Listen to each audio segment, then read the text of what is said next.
Next cardiac biomarker की तरफ चलते हैं।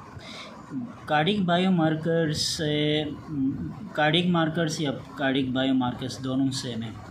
ये एक सब्सटेंस होते हैं, 3-4 टाइप के सब्सटेंस होते हैं जो दिल में भी होते हैं और दूसरे एरियाज़ में भी होते हैं, लेकिन स्पेसिफिकली हार्ट में भी होते हैं और स्पेसिफिकली स्केलेटन मसल में भी होते हैं। तो कुछ ज़्यादातर हार्ट में होते हैं, उनके बारे में आज डिस्कस कर लेंगे। इनका काम ये होता है, डिफरेंट फंक्शन होता है और ये तब निकलते हैं जब कोई मसल यानी कार्डियक मसल इंजरी होती है, तो ये वहाँ से निकल के ब्लड स्ट्रीम में आ जाते हैं। For example heart attack.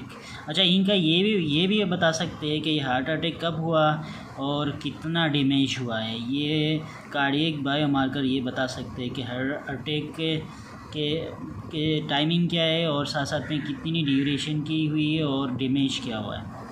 अच्छा, कुछ स्पेसिफिक होते हैं, कुछ सेंसिटिव होते हैं। स्पेसिफिक का मतलब सिर्फ हार्ट के रिलेटेड या मसल के स्केलेटन मसल के रिलेटेड या ब्रेन के रिलेटेड। तो कुछ रिलेटिव ऑर्गन्स के स्पेसिफिक होते हैं, कुछ सेंसिटिव होते हैं। सेंसिटिव का मतलब ये है कि जल्दी रिलीज़ होना, वो कहीं से भी रिलीज़ हो सकता है, लेकिन स्पेसिफिक का मतलब किसी एक स्पेसिफिक ऑर्गन से रिलीज़ होना। अच्छा, इसमें मायोग्लोबिन है, ट्रोपोनिन TIC है, CKMB है, ST है, SGOT भी कहा जाता है, LDH भी है जिसे लैक्टेट डिहाइड्रोजिनेस भी कहा जाता है, और NT-proBNP जो एक प्रोटीन है। ये टोटल 6 बायोमार्कर्स है। इनमें सबसे पहले मायोग्लोबिन की तरफ जाते हैं। मायोग्लोबिन एक्चुअली एक प्रोटीन होता है जो हार्ट में प्रेजेंट होता है, साथ में स्केलेटन मसल में भी होता है। इसका मतलब ये स्पेसिफिक नहीं है, ये हार्ट में भी है और स्केलेटन मसल में भी है। ये हार्ट में इसका क्या काम होता है, ट्रांसपोर्ट करता है ऑक्सीजन ड्यूरिंग कंट्रैक्शन। जब कंट्रैक्शन वेंट्रिकल्स जब कॉन्ट्रैक्ट करते हैं तो मुश्किल हो जाता है, उस दौरान वेंट्रिकल्स की अपनी सर्कुलेशन कंप्रोमाइज़ होती है, तो उसी दौरान ये क्या करता है, मायोग्लोबिन ऑक्सीजन प्रोवाइड करता है इनको। अच्छा, जब भी कोई डैमेज होगा मायोकार्डियल सेल या मसल को, तो ये रिलीज़ होगा। सबसे पहला रिलीज़ होने वाला मायोग्लोबिन है, जो कि आधा घंटे के अंदर अंदर ये रिलीज़ होता है। आधा घंटे से लेकर 4 घंटे के अंदर अंदर ये रिलीज़ होगा और ये पीक पे अपने पीक लेवल पे रहेगा 6 से 12 घंटे तक, और 24 घंटे में इसकी फॉल्स होगी। 24 घंटे के बाद रेंज इसकी होती है 25 से लेके 25 से लेके 72 नैनोग्राम पर ml। 1 ml के अंदर नैनोग्राम इतना माइनर है, बहुत कम है। इसके बाद आ जाते हैं ट्रोपोनिन की तरफ। ट्रोपोनिन के 3 टाइप के ट्रोपोनिन होते हैं। पहला ट्रोपोनिन C, दूसरा ट्रोपोनिन T और तीसरा आ गया अपना ट्रोपोनिन I। जो ट्रोपोनिन C है ये हार्ट में भी होता है, स्केलेटन मसल में होता है, तो ये नॉट स्पेसिफिक है और ये दोनों स्पेसिफिक है, ट्रोपोनिन T और ट्रोपोनिन I। इनमें से भी स्पेसिफिक कौन सा है, ट्रोपोनिन I, क्योंकि ट्रोपोनिन T भी मौजूद होता है स्केलेटन मसल में, लेकिन स्पेसिफिक क्या होता है, ट्रोपोनिन I। अच्छा, ट्रोपोनिन I का काम ये होता है कि जो कॉन्ट्रैक्शन होता है उसको थोड़ा सा कम भी करता है और ज़्यादा भी करता है। कम कैसे करता है, जब भी कार्डियक मसल रिलैक्सेशन फेज़ में जाएगा तो उस दौरान कोई एक्टोपिक, कोई एबनॉर्मल कॉन्ट्रैक्शन से बचाता है। एक्टिन को मायोसिन से मिलाने से बचाता है, इनहिबिट करता है। एक्टिन और मायोसिन इन दोनों की इनहिबिशन कराता है ताकि रिलैक्सेशन जो फेज़ है वो पूरा हो जाए। इसका मेन फंक्शन ये है।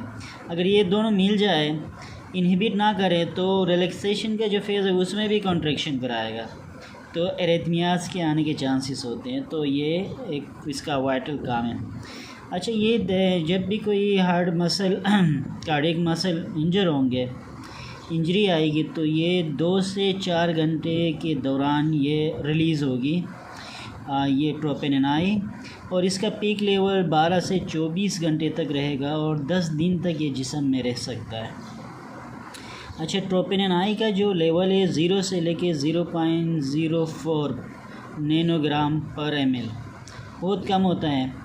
या तो 0 होगा या तो 0.04 होगा। अगर इंजरी होगी तो ये बढ़ जाएगा 1 तक, 2 तक, 3, 4, 5, 6, 7, जितना 21 से मतलब 4 से बढ़ेगा तो समझो ये इंक्रीज़ हुआ है, तो ये 100 तक भी जा सकता है, हज़ारों में भी जा सकता है। ट्रोपोनिन टी की बात करें तो ये भी बहुत कम होता है, 0 से लेके 0.01 तक होता है। अब इसके बाद फर्दर जाते हैं, CKMB एक रेटिनिन काइनेज एक एंजाइम है, इसके 3 आइसो एंजाइम्स है। पहला एंजाइम है CKMM जो कि स्केलेटन मसल में होता है। दूसरा आता है CKMB, ये मायोकार्डियल बैंड का होता है, तो ये दिल में होता है CKMB। तीसरा होता है CKBB जो ब्रेन का बैंड है, तो ये ब्रेन में होता है। तो हमें किसके बारे में पढ़ना है? CKMB जो मायोकार्डियल बैंड वाला है। ये क्या करता है?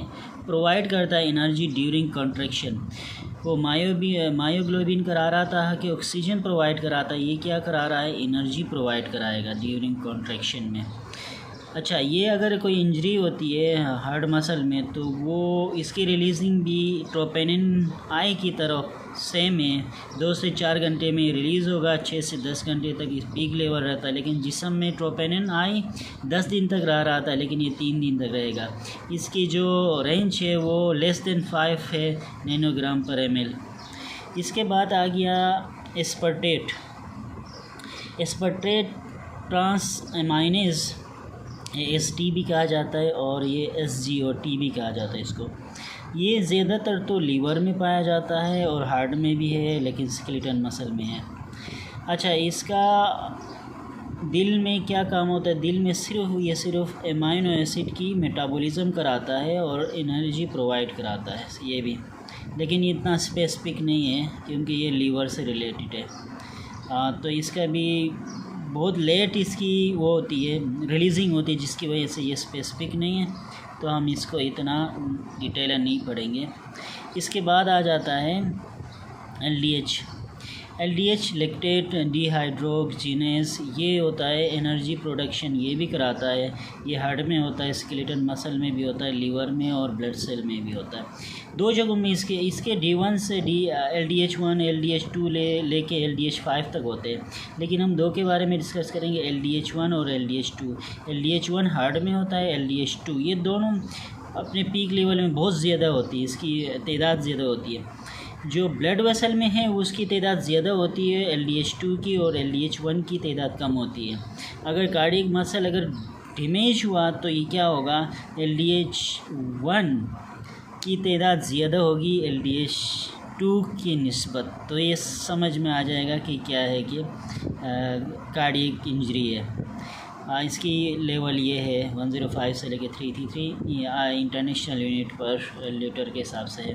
इसका भी पीक लेवल 12 से 24 घंटे तक, 1-2 दिन तक ये इसका पीक लेवल रहता है, और 3-4-5 दिन तक ये जिस्म में रहता है। ये लास्ट वाला है NT-proBNP, ये होता है N terminal pro B type जो नाइट्रोयूरेटिक पेप्टाइड, ये एक हार्मोन है दिल का।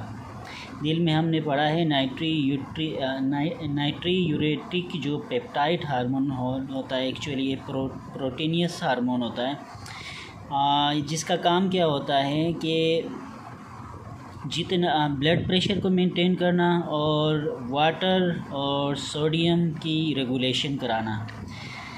तो ये जिस्म में अगर कोई कार्डियक मसल इंजरी हुई तो ये ब्लड फ्लो में आएगा, यानी ब्लड स्ट्रीम में आएगा।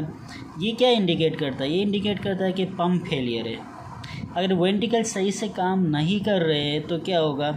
वहाँ पे टेंशन बढ़ती जाएगी, एक खिंचाव आएगा, इस टाइप का सिस्टम आता है, तो ये रिलीज़ कर देता है। क्योंकि इसका काम क्या होता है? इसका काम ये होता है कि बीपी को मेंटेन करना, बीपी और सोडियम इलेक्ट्रोलाइट को मेंटेन करना इसका काम होता है। अगर ये हार्ट सही से काम ना करे, पंप फेल हो, मायोकार्डियल एमआई वगैरह हो, तो उसमें ये रिलीज़ हो जाता है। इसका नॉर्मल रेंज 125 से लेके 125 पिकोग्राम होता है, जो कि 74 यानी 70 साल से छोटे जितने भी हैं उनके लिए। अगर 70-75 साल से जितने भी बड़े हैं उनके लिए 450 तक ये नॉर्मल होता है।